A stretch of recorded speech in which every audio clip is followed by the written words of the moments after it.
Bonjour à tous et bienvenue dans cette nouvelle vidéo. Aujourd'hui, je vais vous parler du dessin anatomique de l'œil humain. Parce qu'il est important de comprendre ce que l'on dessine pour pouvoir réaliser n'importe quel type d'œil, à n'importe quelle position, sous n'importe quelle vision, ainsi de suite. Et pour cela, il est important de comprendre le dessin anatomique. Donc nous allons comprendre comment est composé notre œil en passant du globe oculaire, de la paupière jusqu'au sourcil et ainsi représenter n'importe quel œil. Avant toute chose, il faut savoir que notre œil est rond.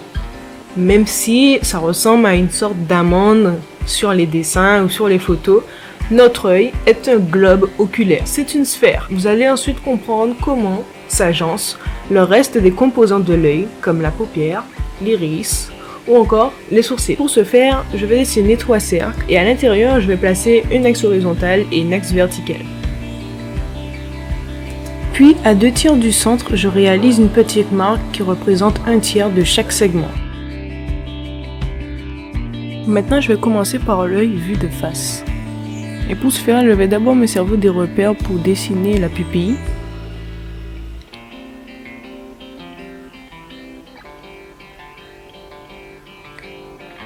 Et une fois que c'est fait, je vais dessiner l'iris. Maintenant que c'est fait, je vais commencer à placer les paupières. Mais avant ça, je vais d'abord faire ce qu'on appelle le repère du canal lacrymal. C'est un peu, ce que vous avez sur l'extrémité de vos yeux qui est le plus proche du nez. Et à partir de là, je dessine les paupières en faisant bien attention à réaliser un petit saut sous la paupière du bas pour donner un effet plus amande à vos yeux. Une fois que c'est fait, je délimite un peu le globe oculaire par rapport au canal lacrymal. Et ensuite, je passe à la paupière du bas. La paupière du bas, en fait, est comme la paupière du haut. Il faut savoir qu'elles ne sont pas plates. Ce sont des couches de peau. Donc forcément, elles ont une épaisseur. Et c'est pour ça qu'on les représente comme ça, avec le double trait au niveau de la pupille.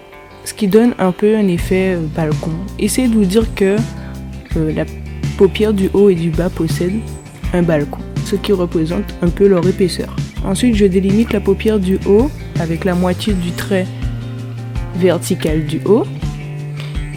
Et l'extrémité tout en haut va représenter la limite des sourcils, la limite inférieure des sourcils.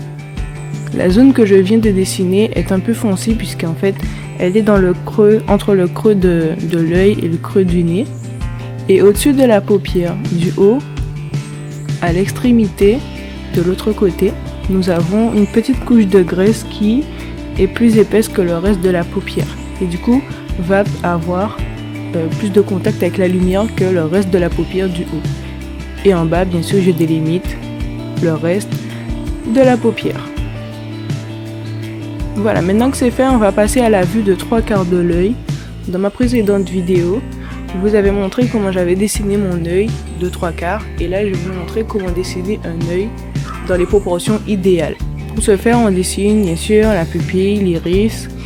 Et ce que vous savez peut-être pas en dessinant un œil de 3/4 et de profil, c'est que votre pupille en fait, elle a un côté un peu concave.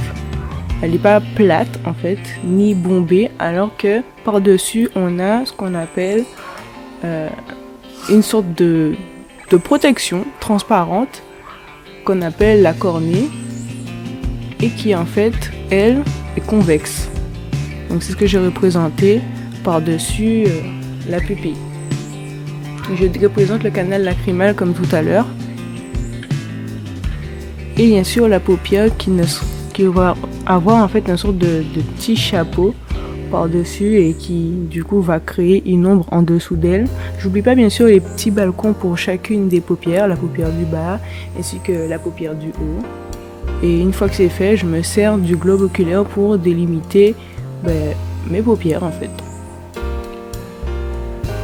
Et bien sûr, la limite des sourcils est toujours au même endroit.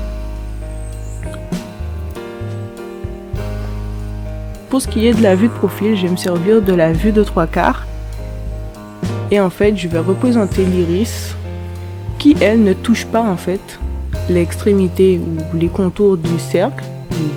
Du cercle dans le cas présent, puisqu'on est sur une feuille. Je vais quand même représenter le côté concave de la pupille et le côté convexe de la cornée. Les paupières, bien sûr, qui représentent toujours un petit relief qu'on voyait déjà à peu près pour la vue de 3/4, mais qu'on verra plus sur la vue de profil. Et la paupière du haut, elle possède plus de peau que celle du bas, puisque c'est elle qui va nous permettre de fermer et d'ouvrir les yeux. Et elle fera beaucoup plus de mouvements que la paupière du bas. On a toujours notre même couche de graisse de la paupière du haut qui est passée au mendoir et les sourcils qui se trouvent aussi sur l'extrémité ou sur la limite supérieure de notre cercle.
Et bien sûr, on n'oublie pas les cils.